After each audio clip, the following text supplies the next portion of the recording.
Good morning students. Chemical kinetics के 6th video session में आप लोगों का स्वागत है। यहाँ मैं बात करने जा रहा हूँ elementary reaction and complex reaction के बारे में, यानी मैकेनिज्म ऑफ है केमिकल रिएक्शन के बारे में। तो चलिए आप मेरे साथ यानी मुकेश कुमार सिंह के साथ स्टार्ट करें केमिकल काइनेटिक्स का 6th सेशन। देखिए, केमिकल काइनेटिक्स के डेफिनेशन के अकॉर्डिंग इसमें स्टडी 3 चीज़ों का करना होता था। किस चीज़ का मैंने पहले ही बता चुका है, रेट ऑफ रिएक्शन का। सेकंड है आपके पास मैकेनिज्म ऑफ है रिएक्शन का। एंड थर्ड हम चर्चा करते हैं, स्टडी करते हैं किस चीज़ की, factor affecting rate of reaction. तो देखिए, यही केमिकल काइनेटिक्स का डेफिनेशन हुआ करता था, study of rate of reaction, mechanism of है chemical reaction and factor affecting rate of reaction is known as chemical kinetics. ठीक है। और इसके पिछले वाले वीडियो में यानी 5th तक टिल 5th वीडियो सेशन हमने इस पे डिटेल में चर्चा किया है रेट ऑफ रिएक्शन पे। आज हम सेकंड शुरू करने जा रहे हैं जिसका नाम है मैकेनिज्म ऑफ है रिएक्शन। इसके बाद नेक्स्ट वीडियो सेशन में मैं बात करूंगा फैक्टर अफेक्टिंग रिगार्डिंग, और इसको हम प्रोसीड करेंगे। ठीक है। तो देखिए, सबसे पहले स्टार्ट करते हैं हम किस चीज पे, मैकेनिज्म ऑफ है रिएक्शन पे। यहाँ देखिए, केमिकल रिएक्शन होने के लिए for a chemical reaction 2 things is more important. क्या क्या इंपॉर्टेंट होना चाहिए? Collision of molecules in proper orientation. Proper orientation किस लिए? जैसे देखिए, ये कोई रिएक्टेंट है ए एंड बी, दोनों एक दूसरे के साथ रिएक्शन करना चाहता है ए प्लस बी, और ये बनाना चाहता है क्या, कोई ना कोई प्रोडक्ट। यहाँ दोनों का ओरिएंटेशन आप देखिए, ये जो है इस डायरेक्शन में और बी इस डायरेक्शन में जा रहा है। कॉलिजन होगा क्या? कॉलिजन नहीं होगा, तो केमिकल रिएक्शन भी नहीं हो पाएगा। आप इसमें देखिए, ये दोनों रिएक्टेंट है ए एंड बी, ए का डायरेक्शन इस तरफ है, बी का डायरेक्शन, जब कॉलिजन होगा ही नहीं, तो जब कॉलिजन नहीं होगा तो केमिकल रिएक्शन भी नहीं होगा। यहाँ देखिए, ये इस जगह पे कॉलिजन होने का पॉसिबिलिटी है। क्यों पॉसिबिलिटी है?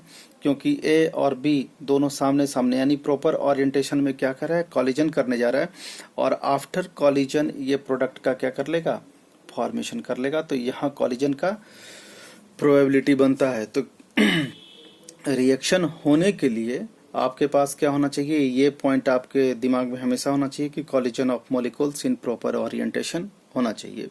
तो ये प्रॉपर ओरिएंटेशन में है, यहाँ केमिकल रिएक्शन का चांस बनता है, बाकी 2 जगहों पे नहीं था। नीचे देखिए, और क्या होना चाहिए, सफिशिएंट एनर्जी होना चाहिए। अब आप यहाँ ही देखिए, प्रॉपर ओरिएंटेशन तो है, लेकिन दोनों बहुत तेजी से एक दूसरे की तरफ आकर के टकराना चाहता है, लेकिन देखिए पास पास में आकर के रुक गया, यानी बीच में ऐसे गैप हो गया। तो गैप हुआ, इसका मतलब क्या है कि ये दोनों के बीच में स्ट्रॉन्ग कॉलिजन हुआ ही नहीं, तो केमिकल रिएक्शन नहीं होगा। केमिकल रिएक्शन होने के लिए क्या चाहिए, सफिशिएंट एनर्जी का भी होना चाहिए साथ साथ में। और यहाँ देखिए, ये रिएक्टेंट ये दोनों है, और ये दोनों के, इन दोनों के पास सफिशिएंट एनर्जी है। तो देखिए, कोलाइड कर करके ये क्या, दोनों टकरा करके क्या बना लिया, प्रोडक्ट बना लिया। यानी केमिकल रिएक्शन के लिए आपको ये दोनों पॉइंट पे ध्यान रखना होगा कि केमिकल रिएक्शन के लिए कॉलिजन होता है मॉलिक्यूल्स के बीच में, और कॉलिजन हो तो उसकी स्थिति क्या होनी चाहिए, proper orientation and sufficient energy होना चाहिए। आप एक जनरल तरीके से इसको समझ सकते हैं कि मान लीजिए कि ये 2 रेलवे ट्रैक हैं, इस पे ट्रेन इधर से जा रही है, इस पे इधर से। दूर से तो देखने में लगेगा कि वो पास पास में हम एक ही पटरी पे आ चुके हैं, लेकिन ऐसा नहीं है। इसका ड्राइवर इधर से निकल जाएगा, इधर से निकल जाएगा, कॉलिजन नहीं होगा। कॉलिजन नहीं होगा तो कोई प्रोडक्ट भी नहीं बनेगा। आप समझ गए होंगे कि कोई कैजुअलिटी नहीं होगा। लेकिन आप देखिए, यदि सेम ही ट्रैक पे इधर से भी ट्रेन आ रही हो और इधर से भी आ रही हो, पास में आते आते आते दोनों ड्राइवर पास में ऐसे नज़दीक में रोक ले, तो भी कॉलिजन नहीं होगा। क्यों नहीं होगा? ओरिएंटेशन तो सेम था, लेकिन बीच में एक गैप आ गया, प्रॉपर सफिशिएंट एनर्जी नहीं था। सफिशिएंट एनर्जी नहीं था तो कोई कैजुअलिटी नहीं, कोई प्रोडक्ट नहीं बना। लेकिन यही दोनों सेम आपका पटरी पे आ जाए और तेजी से दोनों के बीच में टक्कर हो, तब कल के न्यूज़पेपर में आप देख लीजिएगा कि कितना प्रोडक्ट बना हुआ है, उसके बारे में आप पढ़ लीजिएगा। तो ठीक उसी तरीके से जब 2 रिएक्टेंट एक दूसरे के पास पास में आए, तो इसके पास प्रॉपर ओरिएंटेशन और सफिशिएंट एनर्जी होना चाहिए। सफिशिएंट एनर्जी होगा तभी प्रोडक्ट बनने का चांस होगा, अदरवाइज प्रोडक्ट का फॉर्मेशन नहीं होगा। लास्ट में इसको कंक्लूड करते समझ लीजिए कि केमिकल रिएक्शन होने के लिए कॉलिजन होना जरूरी है, और कॉलिजन के लिए proper orientation and sufficient energy का होना जरूरी है, तभी जाकर के केमिकल रिएक्शन होगा, नहीं तो केमिकल रिएक्शन नहीं होगा। एक बार और फिर से आप सुन लीजिए कि केमिकल रिएक्शन होने के लिए बिटवीन द मॉलिक्यूल्स कॉलिजन होता है, कॉलिजन होने के लिए प्रॉपर ओरिएंटेशन होना चाहिए, प्रॉपर ओरिएंटेशन और क्या होना चाहिए साथ साथ में सफिशिएंट एनर्जी, तब केमिकल रिएक्शन होगा, अदरवाइज केमिकल रिएक्शन नहीं होगा। तो चलिए अब हम मैकेनिज्म ऑफ रिएक्शन को आगे बढ़ाते हुए पढ़ेंगे types of a chemical reaction. Chemical reaction आपका दो तरीके का होता है, कौन कौन सा? आप सबसे ज्यादा नाम सुनिएगा elementary reaction and complex reaction, जबकि एलिमेंट्री रिएक्शन का और भी नाम है कौन सा? सिंपल और सिंगल स्टेप रिएक्शन, क्योंकि ये सिंगल स्टेप में प्रोसीड होता है। कॉम्प्लेक्स को आप दूसरे नाम से जानिएगा कौन सा? Multi step chemical reaction. ये एग्जाम में ये सब पूछा जाता है, और सिस्टमेटिक मैंने इसलिए लिखा है किताब की आपका कोई भी एग्जाम हो जिसमें आप अच्छे तरीके से नोट्स बना सकें और पूरा का पूरा आपका सिलेबस कवर हो सके, इसमें कोई भी पॉइंट नहीं छोड़ा जा रहा है, आप इस बात को ध्यान में रखिएगा। सबसे पहले हम बात करते हैं किस चीज़ पे? एलिमेंट्री रिएक्शन पे। आपको पता होना चाहिए कि एलिमेंट्री रिएक्शन यहाँ पर मैंने क्या लिखा है कि सिंपल होता है, सिंगल स्टेप रिएक्शन होता है। तो आप यहाँ देखिए भी कि O2F2 इसका जो डिसोसिएशन हो रहा है ये सिंगल मॉलिक्यूल्स ही है, खुद ब खुद डिसोसिएट होकर के ऑक्सीजन एंड फ्लोरीन का क्या कर रहा है? फॉर्मेशन कर रहा है, और ये सिंगल स्टेप में हो जाता है, इसके लिए कोई मैकेनिज्म नहीं होता है। तो मोलिकुलरिटी इसका कितना हो जाएगा? 1, और मोलिकुलरिटी जब 1 हो जाए तब ऐसे रिएक्शन को हम बोलते हैं यूनिमोलिकुलर रिएक्शन, जैसा कि आपको नाम से पता चल रहा होगा। यूनि का मतलब ही होता है सिंगल और 1। नेक्स्ट एग्जांपल आप देखिए यहाँ कौन सा है? 2HI। HI ही है, एक ही मॉलिक्यूल्स है, लेकिन यहाँ इसका कितना है? 2 मॉलिक्यूल्स है, ठीक है। ये दोनों आपस में मिल करके क्या बनाता है? टूट करके H2 एंड I2, और ये एक ही स्टेप में रिएक्शन होता है। तो ये एग्जांपल है किसका? एलिमेंट्री रिएक्शन का। और यहाँ दो मॉलिक्यूल्स पार्टिसिपेट कर रहा है, इस वजह से मॉलिकुलरिटी हो गया इसका 2 हो जाएगा, तो ऐसे रिएक्शन को हम बोलते हैं बाई मॉलिकुलर रिएक्शन। नेक्स्ट आप देखिए 2NO एंड 1 ऑक्सीजन। तो आप यहाँ देखिए 2 + 1 कितना हो जाएगा आपके पास? मॉलिकुलरिटी इसका 3 हो जाएगा, तो इसे हम टर्म मॉलिकुलर रिएक्शन कहते हैं। और ये भी रिएक्शन सिंगल स्टेप में होता है, ये मल्टी स्टेप में रिएक्शन नहीं होता है। तो चलिए अब इसका डेफिनेशन देख लीजिए कि the reaction which takes place in single step, वैसा कोई रिएक्शन जो एक ही स्टेप में होता है, without formation of any intermediate, बिना कोई इंटरमीडिएट के बने हुए, तो वैसे रिएक्शन को हम एलिमेंट्री रिएक्शन कहते हैं। एक ग्राफ के जरिए भी आप इसको समझ सकते हैं। जैसे रिएक्शन कोऑर्डिनेट हमने एक्स एक्सिस पे लिया, बाई एक्सिस पे पोटेंशियल एनर्जी, ये है आपके पास किसका? रिएक्टेंट का पोटेंशियल एनर्जी।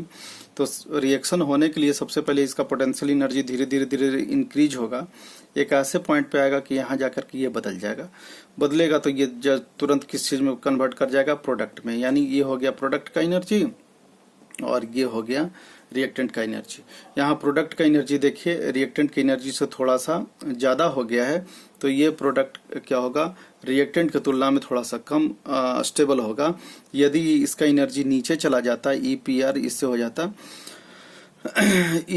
EP, तो देखिए इसका एनर्जी जैसे ही नीचे होता तो ये प्रोडक्ट ज्यादा स्टेबल होता और रिएक्टेंट कम स्टेबल होता। इसकी हम चर्चा और भी हम आगे अरेनियस कॉन्सेप्ट वगैरह में हम आगे करेंगे इसको बढ़ा करके। तो देखिए यहाँ ये था आपका ग्राफ किससे रिलेटेड? एलिमेंट्री रिएक्शन से। एक इसमें एक ही ट्रांजिशन स्टेट बना। ट्रांजिशन स्टेट वो स्टेट होता है जिसमें रिएक्टेंट उस समय क्या होता है? प्रोडक्ट के फॉर्म में क्या हो जाता है? चेंज कर जाता है। तो number of molecules of reactant बीच में एक ट्रांजिशन स्टेट जो कि ट्रांजिशन स्टेट बनाता है। बिकॉज किस लिए बनाता है ट्रांजिशन स्टेट? क्योंकि कॉलिजन होगा, प्रॉपर कॉलिजन होगा इन प्रॉपर ओरिएंटेशन। इसकी चर्चा कर चुके हैं किसके साथ? विद सफिशिएंट एनर्जी के साथ। तो ऐसे को हम बोलते हैं मोलिकुलरिटी ऑफ द रिएक्शन। ये सबसे बेस्ट डेफिनेशन है किस चीज का? मोलिकुलरिटी ऑफ द रिएक्शन का। और मोलिकुलरिटी हमेशा क्या होता है?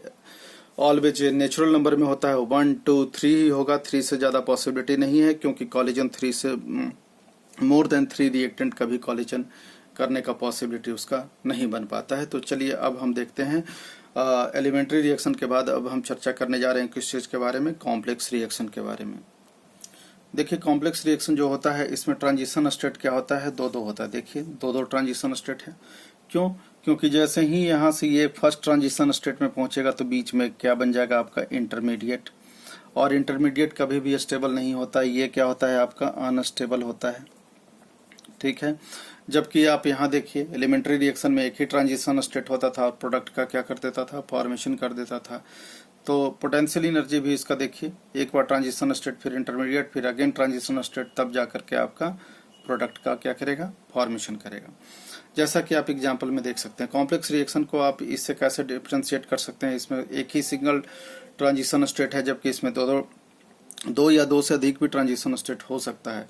और भी क्या, ये सिंगल स्टेप रिएक्शन है, जबकि ये मल्टी स्टेप रिएक्शन है। जैसे फॉर द एग्जांपल आप इस रिएक्शन को देखिए, ये डाइनाइट्रोजन जो पेंटाऑक्साइड है, ये आप देखे होंगे कि एक ही स्टेप में ये इस तरीके से ये हो रहा है। यानी आप यहाँ क्या देख रहे हैं कि N2O5 जो है वो 4NO2 और O2 में फॉर्मेशन इसका हो रहा है। ये टूट करके इसका फॉर्मेशन कर रहा है NO2 एंड O2 का। लेकिन एक्चुअली ये जो रिएक्शन होता है 2 स्टेप में होता है। कैसे, आप देखिए फर्स्ट स्टेप में क्या होगा, फर्स्ट स्टेप में जो NO2 का दो मॉलिक्यूल्स है ना, तो एक मॉलिक्यूल से इसे टूटेगा किस चीज में, NO2 में, जो कि एक प्रोडक्ट आप बनता हुआ यहाँ देख रहे हैं। लेकिन दूसरा एक बन जाएगा NO3, NO3 यहाँ है क्या, नहीं है, तो ये इंटरमीडिएट हो गया। यानी ये स्टेबल नहीं है, ये अगेन रिएक्शन करेगा किसके साथ ये अगेन रिएक्शन करेगा दूसरे के साथ, दूसरे NO2 के साथ। तो देखिए ये अगेन जो इंटरमीडिएट है ये NO3, फिर अगेन क्योंकि यहाँ दो मॉलिक्यूल्स था, एक ही टूटा था ना, तो दूसरे N2O5 के साथ रिएक्शन कर करके तब NO2, यानी ये देखिए प्रोडक्ट तो है ही, और O2 फाइनल प्रोडक्ट का तब जाकर के ये क्या करता है, फॉर्मेशन करता है। यहाँ जो है आपके पास ये जो फर्स्ट स्टेप है वो स्लो है, तो slow step rate determining step होता है। मोलिकुलरिटी हम यहीं से फाइंड आउट करते हैं, इसको देख करके मोलिकुलरिटी फाइंड आउट नहीं करेंगे। यहाँ देखने से तो आपको लग रहा होगा कि मोलिकुलरिटी होगा कितना 2, लेकिन मोलिकुलरिटी इसका 2 नहीं होगा। स्लो स्टेप में मोलिकुलरिटी यहाँ कितना दिख रहा है आपको, 1, तो यानी मोलिकुलरिटी इसका हो जाएगा 1। क्यों, आपको याद रखना पड़ेगा कि slow step is the rate determining step, और ऑर्डर ऑफ रिएक्शन हम स्लो स्टेप पे ही हम लिखते हैं, तो आगे हम लिखे हुए हैं। तो सेकंड स्टेप देखिए, ये फास्ट होता है, फास्ट का हम केमिकल काइनेटिक्स में तो स्टडी करते ही नहीं है, स्लो और मॉडरेट का ही करते हैं। तो इस वजह से slow step is the rate determining step and here molecularity is 1। तो आपने इस रिएक्शन में देखा कि मोलिकुलरिटी इसका हो गया 1, क्यों, स्लो स्टेप को देख करके।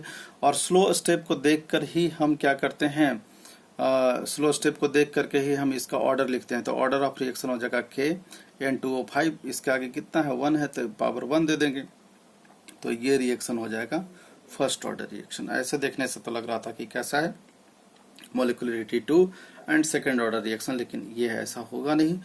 जो हम स्लो स्टेप में देखेंगे तभी हम कहेंगे। तो आपने देखा कि ये कॉम्प्लेक्स रिएक्शन जो N2O5 इसका जो डिसोसिएशन हो रहा था NO2 NO2 में, ये 2 स्टेप में हुआ, इस वजह से ये कॉम्प्लेक्स रिएक्शन है। तो कॉम्प्लेक्स रिएक्शन का अब हम डेफिनेशन देख लेते हैं कि reaction which proceed in more than 2 steps और हैविंग सम मैकेनिज्म, कुछ मैकेनिज्म था ना, बीच में इंटरमीडिएट आ गया था, इज कॉल्ड कॉम्प्लेक्स रिएक्शन। तो आज इस वीडियो में हम लोगों ने सीखा क्या, एलिमेंट्री रिएक्शन के बारे में एंड कॉम्प्लेक्स रिएक्शन के बारे में। एग्जाम में आते रहता है, आप इसे ध्यान में रखिएगा। Thank you.